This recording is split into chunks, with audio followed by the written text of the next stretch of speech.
संपत्ति विवाद में कोई कितना अंधा हो जाए कि एक बच्ची को न छोड़े। नमस्कार, मैं पंकज कुमार और आप देख रहे हैं सफर तक। अभी 2 दिन पहले नवादा जिला के पकड़ी वर्मा थाना क्षेत्र में एक घटना होती है जिसमें एक महिला को गला दबाकर हत्या कर दिया जाता है और उसके साथ सो रही 6 साल की बच्ची को, अबोध बच्ची को गायब कर दिया जाता है। इस संबंध में नवादा एसपी अमरीश राहुल ने कल खुलासा करते हुए कहा कि संपत्ति विवाद, जो पूरा मामला है वो संपत्ति विवाद से जुड़ा हुआ है और महिला का भतीजा यानी कि जाओ जो है उसी पर ये सारा आरोप लगा है। इस संबंध में उन्होंने बताया कि पूरी घटना जो है संपत्ति विवाद को लेकर के है। कुछ जमीन जो है वो उसी के कारण उसकी हत्या हुई है और उस बच्ची को भी अगवा करके उसे नदी में फेंक दिया गया। सोच लीजिए, निर्ममता की एक हद होती है कि उस बच्ची को जिंदा नदी में फेंक दिया जाता है जिससे उसकी मौत हो जाती है। क्या कोई इतना गिर सकता है कि संपत्ति के लालच में एक बच्ची, अबोध बच्ची को भी नहीं छोड़ा।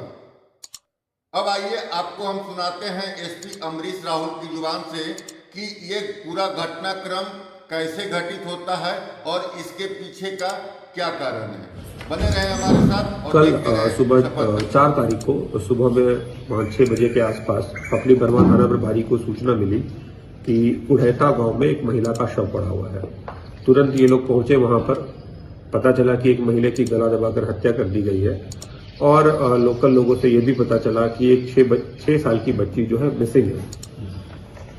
इनके द्वारा मुझे सूचना दी गई तो घटना बहुत गंभीर था। एक 6 साल की बच्ची मिसिंग थी, एक महिला का हत्या कर दिया गया था। तो एसडीपीओ पकड़ी वर्मा के नेतृत्व में मेरे द्वारा तुरंत एक एसआईटी का गठन किया गया और इस कांड का उद्भेदन करने के लिए बोला गया। इन लोगों ने लगातार मेहनत की, सूचना संकलन किया, वैज्ञानिक साक्ष्यों का विश्लेषण किया और फाइनली जाकर इन्होंने ज्योति सिंह नाम के एक लड़के को गिरफ्तार किया। ज्योति सिंह को गिरफ्तार करने के बाद जब इससे पूछताछ की गई तो इसने बताया कि हाँ, इसने हत्या किया है। हत्या करने का कारण इसने बताया कि इसके जो चाचा जी हैं, जिनका नाम शिव शंकर सिंह है, उनकी 2 शादी हुई है। पहली शादी जिस भी औरत से हुई थी उन्हें उसने छोड़ दिया था और उसकी दूसरी शादी जो है मृतिका से हुई थी। मृतिका का नाम किरण कुमारी है। किरण कुमारी की भी यह दूसरी शादी थी। उसके पहले पति की मृत्यु हो चुकी थी एक्सीडेंट में और उसको पहले पति से 2 बच्चा था। एक हर्ष नाम का लड़का है जिसका उम्र 8 साल है और एक मानसी कुमारी नाम की लड़की है जिसका उम्र 6 साल है।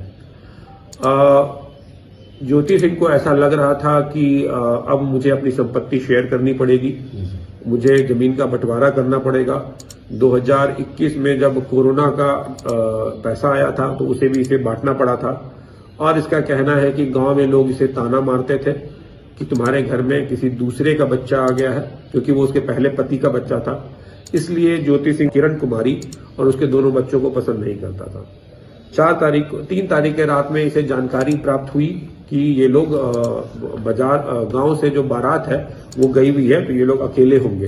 इसे ये नहीं पता था कि इसके दादाजी हैं, उन्होंने हर्ष जो उसका बेटा है उसको वो अपने साथ लेकर गए थे। तो ये घर पर पहुंचा, वहां पर किरण कुमारी को पाया तो उसकी हत्या उसने वहीं कर दी और फिर ये मानसी कुमारी को बहला फुसलाकर वहां से ले गया और लखीसराय जिले में पिपरिया थाना के अंतर्गत मुरवरिया नदी है, उसमें इसने जिंदा बच्ची को फेंक दिया जिससे उसकी मृत्यु हो गई। हम लोगों ने रात में जाकर उस पूरे नदी को खंगाला और उसमें से बच्ची का शव जो है हमने बरामद किया, जिसे हमने पोस्टमार्टम के लिए भेज दिया है।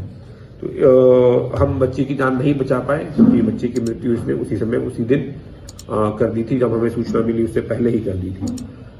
ये लड़का हमने गिरफ्तार कर लिया है और अब हम इसको जेल भेज रहे हैं और इसके आगे हम चार्जशीट करेंगे और इसको जल्द से जल्द सजा दिलाने की कोशिश करेंगे। क्या सर इसका उद्देश्य हर्ष की भी हत्या करने का? इसका उद्देश्य हर्ष की भी हत्या करने का था और इसने पूर्व में भी कोशिश की थी इन लोगों की हत्या करने की और ये सफल नहीं हो पाया था। ये पिछले 10 दिनों से रेकी कर रहा था और जब इसने देखा कि ये मौका मिला है इसे कि उस पूरा का पूरा गांव जो है वो बारात में गया हुआ है, तो इसने ये मौका देखकर उसकी हत्या कर दी। ये उसका जाऊद, मृतक का ये जाऊद लगता है।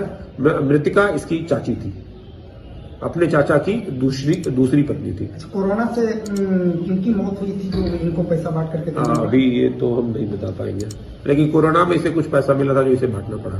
बच्ची को जिंदा फेंका था या नहीं? जिंदा फेंक दिया नदी में।